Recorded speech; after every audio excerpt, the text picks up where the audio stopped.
Good afternoon. The Emolument Commission is mandated under Article 233 as read together with Article 264 to determine emoluments for officers in a state institution, state organs, for judges, councillors, constitutional office holders, and state officers. State officers meaning the president, the vice president, members of parliament, cabinet ministers and provincial ministers, and the Speaker of the National Assembly.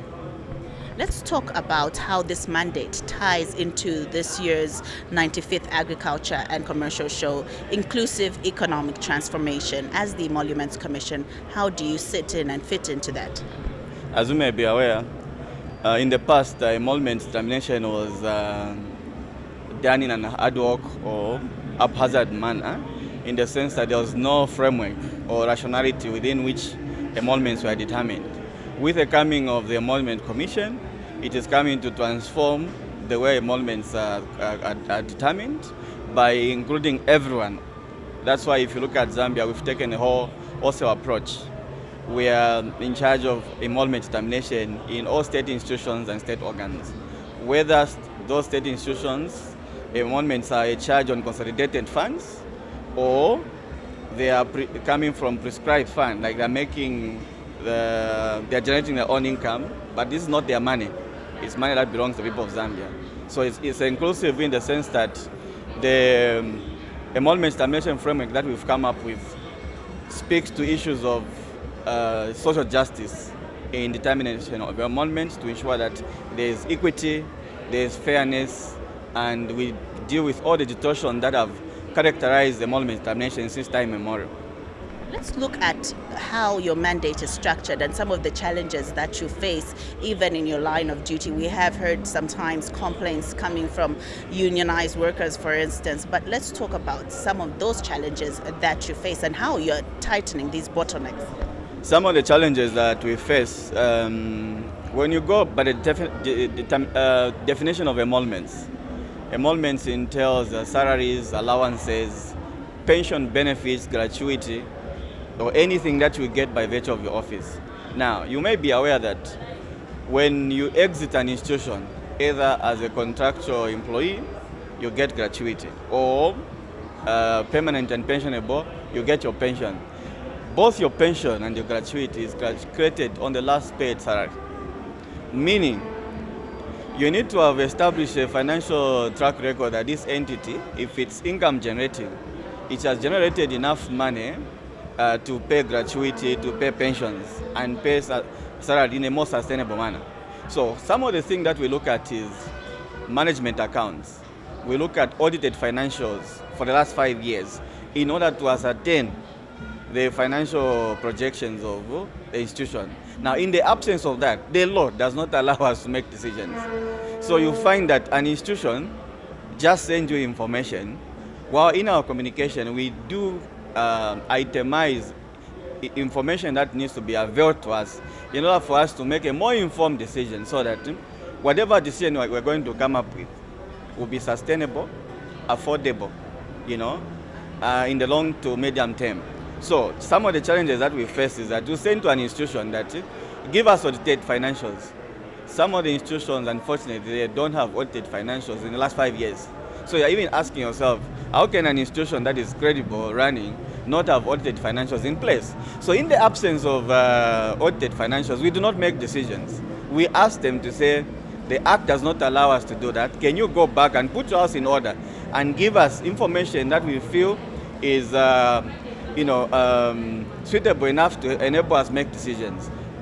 But the challenge is that management is not going back to the unions to say, the problem is with us. We have not provided the commission with the necessary information. They are sitting and then come up with all sorts of excuses that the Emolument Commission has not yet gotten back to us. Yet, in a number of cases, with the unions that have come to our offices, we've shown correspondence that we did write to management to say, can you provide us with necessary information to enable us make decisions? Because you can't make decisions on the basis of whims and caprices of your conversation with management or somebody making noise. Then you make it. We are not going to be forced to make decisions unless it's sustainable, unless it's affordable by the institution.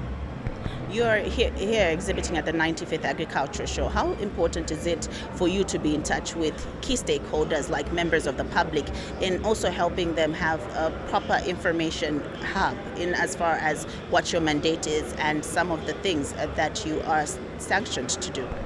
I think we are here to interact with members of the general public to let them know that for the first time in the history of this country, there's an institution which government has established to ensure that we link pay to performance and productivity. And at the end of the day, when you do that, because you are paying people commensurate to the contribution that they are making to the entity, what's going to happen?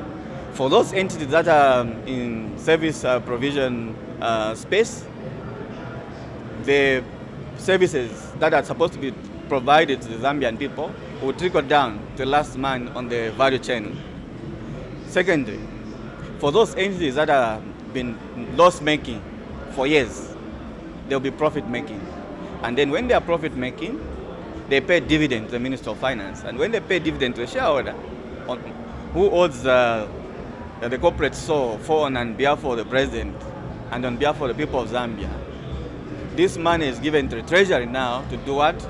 To employ more teachers, to employ more nurses, to employ more people in service provision industries like agriculture, to invest in infrastructure, to buy medicine in hospitals, to buy fertilizer for those that are benefit under the FISIP as well as social cash transfer. And finally, are you running an open door policy for people who may be interested in visiting your members of staff?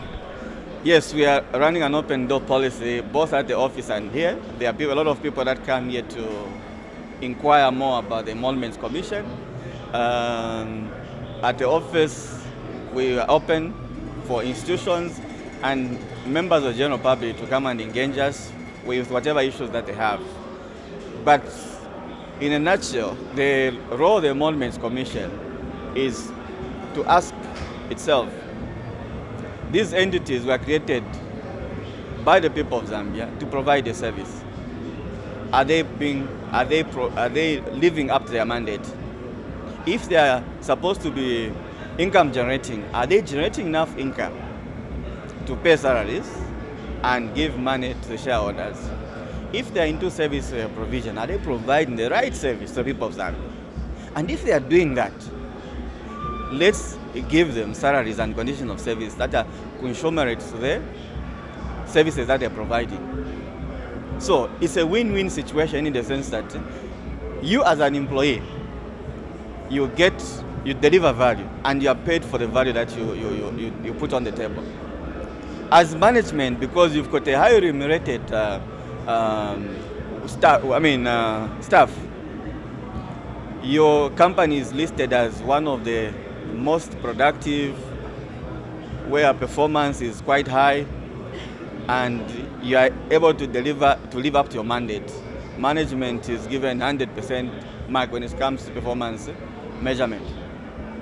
And finally, the people of Zambia, they get the service that they desire and deserve from all these entities.